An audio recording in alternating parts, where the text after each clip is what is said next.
Hola nuevamente en Filosofía desde acá, queremos darles la bienvenida, esperamos que hayan podido buscar en los videos anteriores la presentación, la entrevista hecha por La Palabra y su Sombra, este programa de YouTube que los invitamos también a buscar porque hay entrevistas a otros pensadores y también que quizás hayan encontrado lo que hoy venimos a compartir, la filosofía de Michel Foucault, esta charla dada en el marco del grupo Encavernados, este grupo de divulgación y reflexión filosófica al cual pertenezco y que ya lleva publicadas sus 2 primeras partes. Y estamos aquí entonces tratando de compartir con ustedes la filosofía de este gran pensador del siglo XX para que podamos acceder a sus ideas, podamos pensarlas, podamos tratar de ver qué tienen que ver con nuestra realidad actual. Y prontito estaremos haciendo otro tipo de entregas para ustedes. Gracias.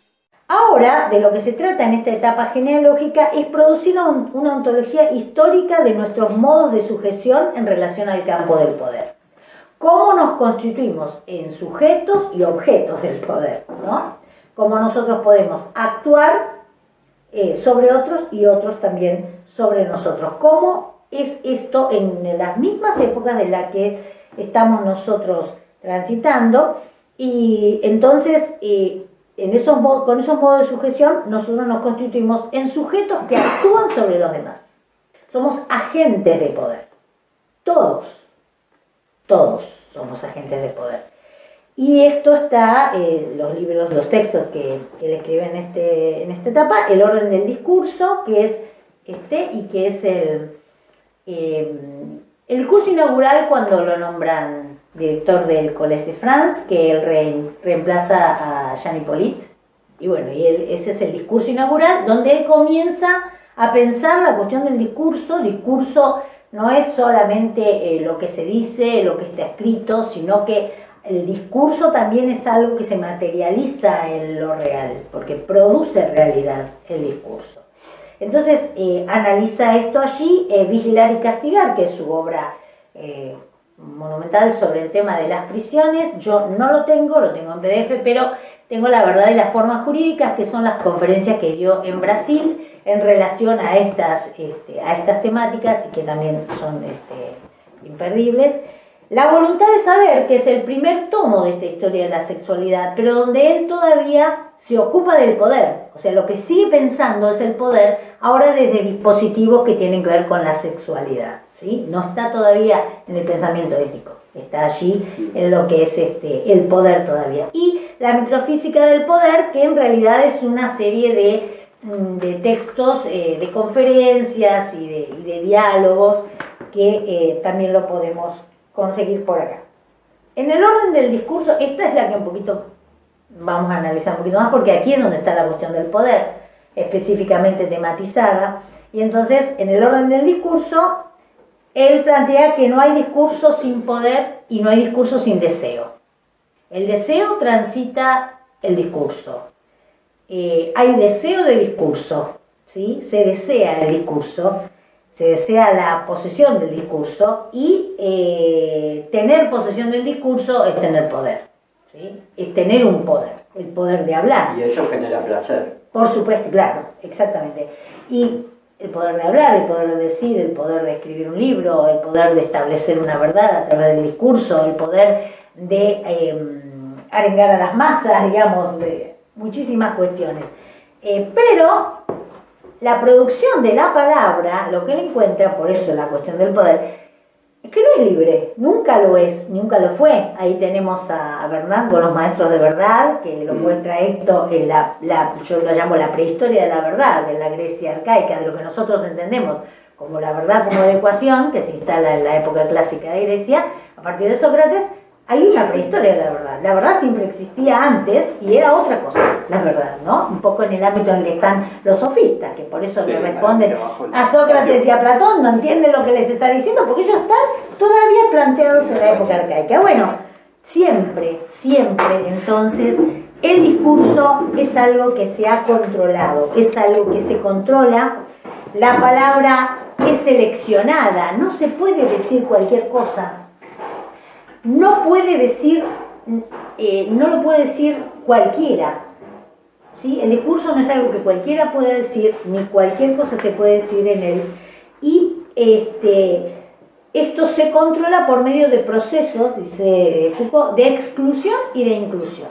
Hay quienes están excluidos de hablar. Estaba pensando, no sé si... Sí. Creo que tiene algo de relación, porque él se ha peleado bastante con el psicoanálisis. Sí, se peleó bastante con el psicoanálisis. Pienso en el lugar de la analista, sí, de la construcción del discurso, de la construcción del discurso, ¿no? La palabra, como la escucha. Como una cuestión de control. Sí, como una cuestión de control. Él fue muy duro, claro, porque en definitiva el discurso psicoanalítico quiere enfocar todo desde la idea de la familia, o sea, esa es la única sexualidad permitida, ¿no? O sea, digamos, es porque es la que le sirve al orden burgués, claro, bueno, que es todo lo que se está desarmando. Sí, porque uno puede leer todo esto y ver donde en un periodo donde todavía él vive y donde todavía estas cosas están establecidas, total. Y después ver nosotros que vivimos el siglo XXI, que ya venimos viviendo de antes, desde el comienzo de este siglo XXI en el 2000, cómo todo eso se está desarmando delante de nuestros ojos. Sí. Eso es maravilloso poder Además, verlo. Bueno, también... No, en Deleuze, con Guattari, la crítica, claro. la universalidad del complejo de Edipo, exacto, la Edipo, porque ahí pasan otras cosas. El psicoanálisis, ¿sabes? Claro, bueno, y la relación capitalismo y exacto, exacto. ¿De qué se trata? Que se trata del poder en Edipo, que no se trata de la cuestión de sexualidad, que nunca está eso ahí, ¿no? Bueno, pero por eso, sí, con el psicoanálisis está bastante, si bien él no es que reniega de la cuestión de lo psicológico y demás, pero está más cercano de Lacan. Claro. Está más cercano de Lacan. Bueno, creo que el mayor hallazgo ahí que fue, creo que sintetiza a Nietzsche, un poco esta idea de poder, del todo vincular esa fórmula saber-poder. Claro. Saber-poder, claro. y bueno, exacto. deseo, placer, cómo se van haciendo un mapa de cosas que estaban desanexadas. Estaban desanexadas. Están en Nietzsche, pero Nietzsche también están perdidas un poco. Están como grandes intuiciones. Y él las... No están tematizadas, o sea, no es otro tipo de pensamiento, ¿no? Sí, tampoco hay abordaje histórico el nivel... No, es otro tipo de pensamiento. Sí. Esto es un pensamiento más del método, de la racionalidad, de la fundamentación, de Nietzsche es la explosión, Nietzsche es... Sí, intuición. Y ahí está todo. Y ahí está todo. Bueno, ya el trabajo, ¿no? Agarrar un libro y ver las citas y era un hombre que se iba a la biblioteca, se internaba, tremendo. Archivos del siglo XV, siglo XVI. Tremendo el reglamento de las leproserías, el reglamento del Hospital General de no sé dónde, de la prisión de no sé cuánto. No, es maravilloso, pero además es maravilloso encontrar lo que te está mostrando y ver lo que es patente, Eso a mí personalmente me da me da seriedad, o sea, puede estar equivocado, digamos, a ver, todos, pero a vos te lo muestra, no te dice y chao y arreglate, no, pará, esto fíjate aquello, y eso a mí me gusta, es muy aristotélico en eso, ¿no? Sí. Tiene una vertiente muy, muy aristotélica en esta cuestión del despliegue, de la fundamentación, el mostrar. Claro. El ordenado sí, y después tiene la ventaja de haber nacido en el siglo XX. Exacto. Con este estudio de vuelta en las microhistorias. Claro, justamente no es una historia tradicional. No. Es una historia justamente, es arqueología, genealogía. Exacto. Está buscando aquello que a él le resulta nudos de problematicidad y cómo fueron tramitados esos nudos de problematicidad en determinada época. Está situado, en lo que hablamos, el pensamiento situado, ¿no? Sí. Está situado, Y esto, bueno, muchas veces a él se le ha dicho que es estructuralista, y él se le ha pasado negando que es estructuralista. ¿Por qué?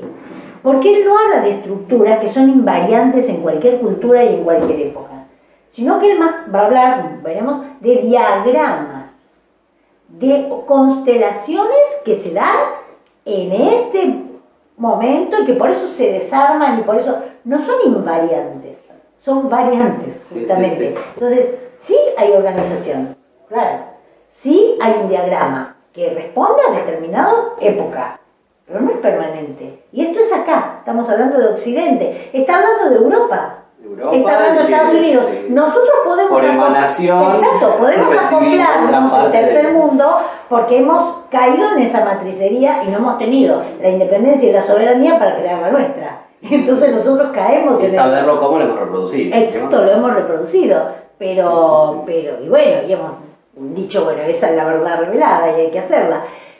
Por eso nos toca, ¿no? Porque nosotros estamos acá, en Argentina, en Latinoamérica, sí, no estamos ni en Europa, en Estados Unidos, pero lo mismo le cabe a lo que sucede después en Oriente, después de la Segunda Guerra Mundial, justamente. China seguramente habrá inventado otras formas de matricería, pero en el fondo la idea es la misma.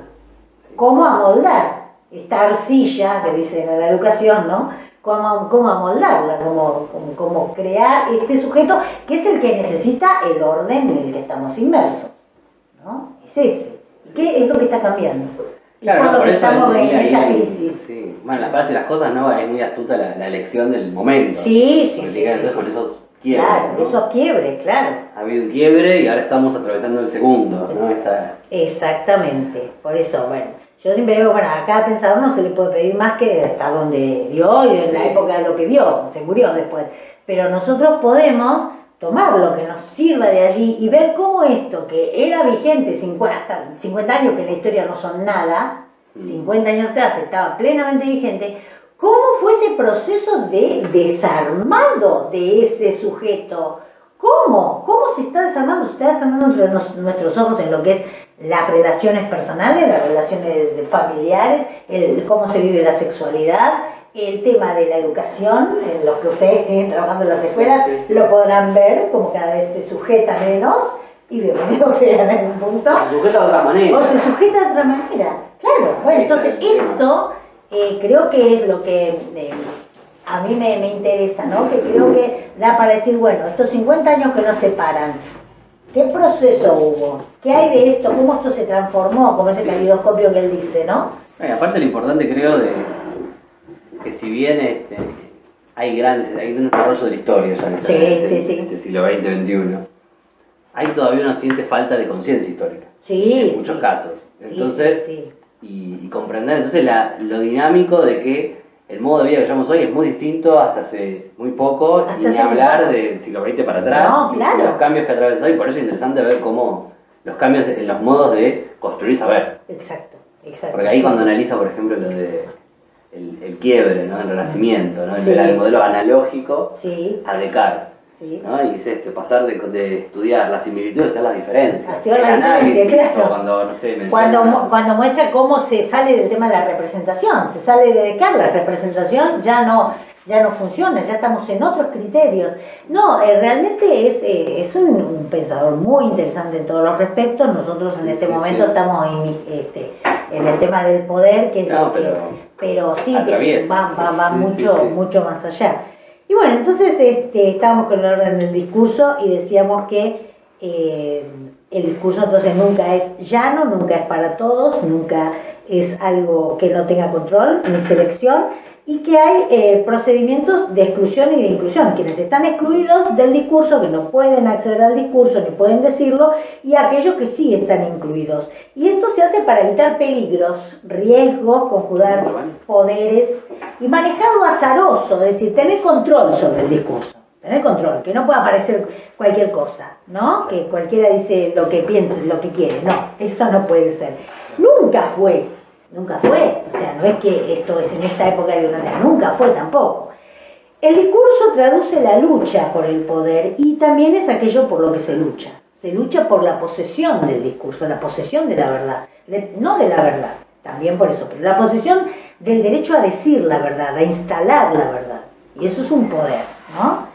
Entonces, hay aquí una voluntad de verdad, evidentemente, él descubre eso, hay una voluntad, encuentra una voluntad de verdad que se apoya en lo institucional, porque todas estas prácticas que decimos de exclusión del discurso, de inclusión, se dan institucionalmente y a través de la pedagogía, de los libros, de las bibliotecas, de las ediciones, de las disciplinas científicas que tienen sus reglas y sus métodos y excluyen discursos, también lo planteaba Kuhn, ¿no? Bueno, la astrología deja de ser científica, pasa a ser pseudociencia, cuando aparece la astronomía se instala como el criterio de cientificidad.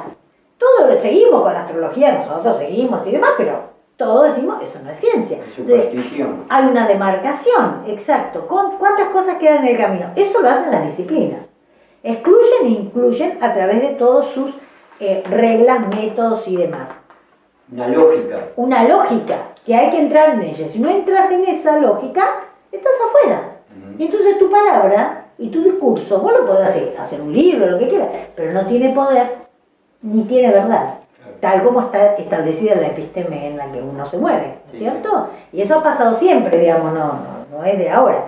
Él encuentra que además de lo institucional, que como decimos siempre, no es solo relacionado al poder político ni al Estado, jamás piensa Foucault en exclusiva en relación a un Estado ni a un poder político. Eso está, pero también está las sociedades de discurso, por ejemplo, las sociedades de discurso que se manejan con el secreto. Sociedades, la filosofía, por ejemplo, no es una sociedad de discurso, donde no todos pueden acceder. Hay un lenguaje determinado, hay una técnica determinada, hay determinadas, en algunas formas de disciplinas que solo algunos tienen acceso a determinadas cosas. Son sociedades de discurso y se basan en el secreto. Y hay sociedades doctrinarias, que es todo lo contrario. El discurso se tiene que difundir, doctrina, tenemos que adoctrinar, tenemos que enseñar esto, tenemos que difundirlo. Todos tienen que poder acceder al discurso. Es por inclusión, amplia difusión, porque ahí está el poder. En esa amplia difusión y entre los que manejan la pureza de la doctrina. Porque aunque haya amplia difusión, siempre hay quienes se arrogan el control, es decir, bueno, nosotros podemos decir si vos estás realmente lo que decís dentro de lo doctrinario nuestro o estás afuera. Sos un hereje, digamos de alguna manera, aunque sea en un pensamiento, el tipo que sea, no es necesario que sea religioso. Entonces, pero la intencionalidad es la difusión, totalmente lo contrario. ¿Y cuál es la policía de los discursos? La educación, el sistema educativo. Ejerce la policía de los discursos, porque establece lo que se enseña, establece desde, por supuesto, siempre desde lo institucional, establece qué es lo que se dice, qué es lo que no se dice, qué es lo que se enseña, qué es lo que no se enseña, qué es lo verdadero, qué se difunde, qué no se difunde. La educación, él plantea que es la gran policía de los discursos. Hay policía de todo tipo, digamos, porque también la policía de lo mental vendría a ser la psicología. Claro, la exacto, la psiquiatría, la policía de lo mental, exactamente. Sí, el poder médico, el famoso poder médico, tal cual. Entonces, saber y poder encuentra aquí que interactúan, pero lo que prevalece es el poder. En esta etapa encuentra que lo que prevalece es el poder, ¿sí? El saber está en relación con el poder y el poder también con el saber, pero digamos que el que más manda es el poder, ¿sí? De última, el que controla, decide qué se difunde, qué no se difunde, cómo, es el poder. Aquí, en el orden del discurso, que es el comienzo de la etapa genealógica, todavía concibe el poder negativamente, porque ven que estamos hablando de restricción, control, selección, son criterios negativos de represión. Entonces, él encuentra que el poder hace eso acá, reprime el discurso, lo encorseta, le impone restricciones. Entonces, la visión aquí del poder es todavía negativa, es todavía represiva. Y es algo que se impone no solo desde el Estado, sino desde toda la sociedad.